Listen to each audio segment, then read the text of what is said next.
যখন আমরা recurrent implantation ফেলিওরের patient দেখি অবশ্যই আমরা চেক করি যে ইউট্রাসের ক্যাভিটি বা ইউট্রাসের লাইনিংয়ে কোনো সমস্যা আছে কিনা। অনেক ক্ষেত্রে আমরা দেখেছি যে ক্রনিক এন্ডোমেট্রাইটিস অর্থাৎ লাইনিংয়ের ইনফেকশন বা আগে কোনো সার্জারি হয়েছিল তার ইম্প্যাক্টের জন্য অনেক ক্ষেত্রে লাইনিংয়ের যে রিসেপ্টিভিটি খুব ভালো হয় না। এখন এই রিসেপ্টিভিটি ঠিকঠাক আছে কিনা দেখার জন্য এন্ডোমেট্রিয়াল রিসেপ্টিভিটি অ্যাসে বা এরা বলে একটা টেস্টও এসছে, যদিও তার এফেক্টিভনেস নিয়ে সেটা কতটা প্রেডিক্টেবল এটা নিয়ে ডাক্তারদের মধ্যে মতবিরোধ আছে, তাই অতটা ওয়াইডলি পপুলার হয়নি বা ইউজ হয় না এরা। কিন্তু আমরা যেটা করি সেটা হলো এন্ডোমেট্রিয়াল রিসেপ্টিভিটি বা এন্ডোমেট্রিয়াল লাইনিংয়ের কোয়ালিটি বা ক্যাপাসিটি ইমপ্রুভ করা যায় কিভাবে সেটা দেখি। তাই যখনই রিকারেন্ট ইমপ্লান্টেশন ফেলিওর নিয়ে পেশেন্ট আসে আমরা সাধারণত যদি ভালো এমব্রায়ো তৈরি, আমি যেটা কিছুক্ষণ আগেই বললাম ব্লাস্টোসিস্ট খুব হাই কোয়ালিটি ব্লাস্টোসিস্ট যদি তৈরি হয় তখন আমরা কিন্তু একটা হিস্টেরোস্কোপি করার পরামর্শ দিই। হিস্টেরোস্কোপি মানে যেখানে আমরা একটা ক্যামেরা ঢুকিয়ে ইউট্রাসের ভেতরে লাইনিংটা চেক করি সেখানে কোনো ফাইব্রোসিস, অ্যাডিশন বা ক্রনিক এন্ডোমেট্রাইটিসের ফিচার আছে কিনা, এবং অনেক ক্ষেত্রে মেট্রোপ্লাস্টি বা এরকম অনেক বেশ কিছু অপারেশনস এন্ডোমেট্রাল স্ক্র্যাচিংও অনেকে করে থাকেন। সেই পদ্ধতিগুলোর মাধ্যমে আমরা দেখেছি ভালো কোয়ালিটির এমব্রায়ো হলে ইমপ্লান্টেশন রেট বা প্রেগনেন্সি রেট ইমপ্রুভ করেছে। তাই যারা রিকারেন্ট ইমপ্লান্টেশন ফেলিওরের পেশেন্ট আসেন তাদের ক্ষেত্রে আমরা অবশ্যই ক্যাভিটিটা ভালো করে চেক করি, এবং পরবর্তীকালে যখন এমব্রায়ো তৈরি হওয়ার পরে সাধারণত আমরা ফ্রোজেন এমব্রায়ো ট্রান্সফার করতে পছন্দ করি এবং সেই অনুযায়ী প্রোটোকল নির্ধারিত করি যাতে এন্ডোমেট্রিয়াল রিসেপ্টিভিটি বৃদ্ধি পায়। এই যে ভ্রূণ আর এন্ডোমেট্রিয়াল লাইনিংয়ের বললাম এই দুটো অবশ্যই মেন ফ্যাক্টর, এছাড়াও কিছু অ্যাসোসিয়েটেড ফ্যাক্টর আছে যেগুলো এমব্রায়োর ইমপ্লান্টেশন বা প্রেগনেন্সি আসার ক্ষেত্রেও হ্যাম্পার করতে পারে, প্রেগনেন্সি রেট কমাতে পারে। একটা খুব গুরুত্বপূর্ণ বিষয় হলো হাইড্রোস্যালপিংস, অর্থাৎ ফ্যালোপিয়ান টিউবের মধ্যে জল জমা। ফ্যালোপিয়ান টিউবে আগে সার্জারি হওয়ার জন্য বা ইনফেকশন হওয়ার জন্য অনেক ক্ষেত্রে দেখা গেছে ফ্যালোপিয়ান টিউব ব্লক হয় এবং একটা জল বা ফ্লুইড কালেকশন হতে থাকে যার নাম হাইড্রোস্যালপিংস।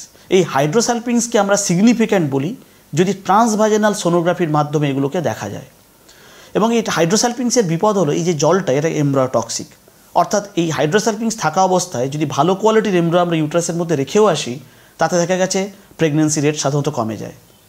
তাই যে কোনো পেশেন্টের যদি রিকারেন্ট ইমপ্লান্টেশন ফেলিওর হয় আমরা খুব ভালো করে টিভিএস করে চেক করি ফ্যালোপিয়ান টিউবের মধ্যে জল জমে আছে কিনা, হাইড্রোস্যালপিংস আছে কিনা, এবং যদি হাইড্রোস্যালপিংস থাকে আমরা সাধারণত ল্যাপারোস্কোপি বা হিস্ট্রোস্কোপি করে প্রক্সিমাল টিউব অক্লুশন অর্থাৎ টিউবের কর্নুয়াল এন্ড যে দিকটা ইউট্রাসের সঙ্গে লেগে থাকে সেই দিকটা ব্লক করে দেওয়া হয়, অথবা পুরো ফ্যালোপিয়ান টিউব কেটে দেওয়া হয়, তারপরে আমরা এমব্রায়ো ট্রান্সফার করে থাকি। এইভাবেও দেখা গেছে বেশ কিছু পেশেন্টের প্রেগনেন্সি রেট বা ইমপ্লান্টেশন রেট বেড়েছে।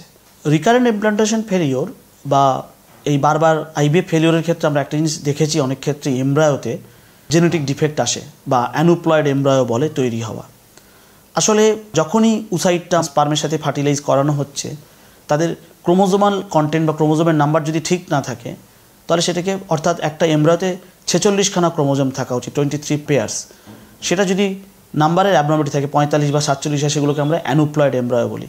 অ্যানুপ্লয়েড এমব্রায়োতেও দেখা গেছে প্রেগনেন্সি রেট বা ইমপ্লান্টেশন রেট কমে যায় এবং অনেক পেশেন্টদের ক্ষেত্রে অ্যানুপ্লয়েড রেট খুব হাই হয়। তাই আমরা পিজিটি অর্থাৎ প্রি ইমপ্লান্টেশন জেনেটিক টেস্টিংয়ের পরামর্শ দিই যদি রিকারেন্ট ইমপ্লান্টেশন ফেলিওরের হিস্ট্রি থাকে। সেক্ষেত্রে আমরা এমব্রায়ো তৈরি করি, ব্লাস্টোসিস স্টেজে নিয়ে যাই, সেখান থেকে কয়েকটা সেল আলাদা করার পরে আমরা দেখি এমব্রায়োর মধ্যে ক্রোমোজোমের নাম্বার কী আছে, অর্থাৎ সেটা ইউপ্লয়েড এমব্রায়ো না অ্যানুপ্লয়েড এমব্রায়ো। ইউপ্লয়েড এমব্রায়ো যদি আমরা সিলেক্ট করি পিজিটির মাধ্যমে তখন দেখা গেছে প্রেগনেন্সি রেট বা ইমপ্লান্টেশন রেট ইমপ্রুভ করে, প্রেগনেন্সি রেট বাড়ে। তাই একটা সিলেক্টেড গ্রুপ অফ পেশেন্টে আমরা অনেক সময় পিজিটি বা প্রি ইমপ্লান্টেশন জেনেটিক টেস্টিং তার সাথে অ্যানুপ্লয়েডি টেস্টিংয়ের পরামর্শ দিয়ে থাকি। এটা ছাড়াও যেটা হতে পারে ইউট্রাসে অনেকের ক্ষেত্রে ফাইব্রয়েড থাকে যেগুলো আগে আনডিটেক্টেড থেকেছে বা আনট্রিটেড থেকেছে, সেই ফাইব্রয়েডও দেখা গেছে একটা নির্দিষ্ট সাইজের ওপরে গেলে ইমপ্লান্টেশন রেট কমাতে পারে। ফলে যদি সেই নির্দিষ্ট সাইজের ওপরে ফাইব্রয়েড থাকে ইন্ট্রামুরাল বা সাবমিউকাস তাহলে সেই ফাইব্রয়েডগুলো রিমুভ করা, তার নাম মায়োমেক্টমি। সেই অপারেশন করার পরও দেখা গেছে যখন আমরা ইমপ্লান্টেশনের জন্য এমব্রায়ো রাখছি তখন প্রেগনেন্সি রেট ইমপ্রুভ করেছে। এর বাইরে যেটা থাকে সেটা অবশ্যই লাইফস্টাইল মডিফিকেশান। পেশেন্টদের আমরা পরামর্শ দিই, কেউ যদি অলরেডি ওভারওয়েট হন তার ওয়েট লসের জন্য পরামর্শ দেওয়া হয়, সেখানে দেখা গেছে কিছু ক্ষেত্রে প্রেগনেন্সি রেট বাড়ে। আর হেলদি ডায়েট, স্ট্রেস অ্যাভয়েড করা এবং কিছু লাইট এক্সারসাইজ করার পরামর্শ আমরা পেশেন্টদের দিয়ে থাকি যেটা ইমপ্লান্টেশন রেট বা প্রেগনেন্সি রেট বাড়াতে সাহায্য করে।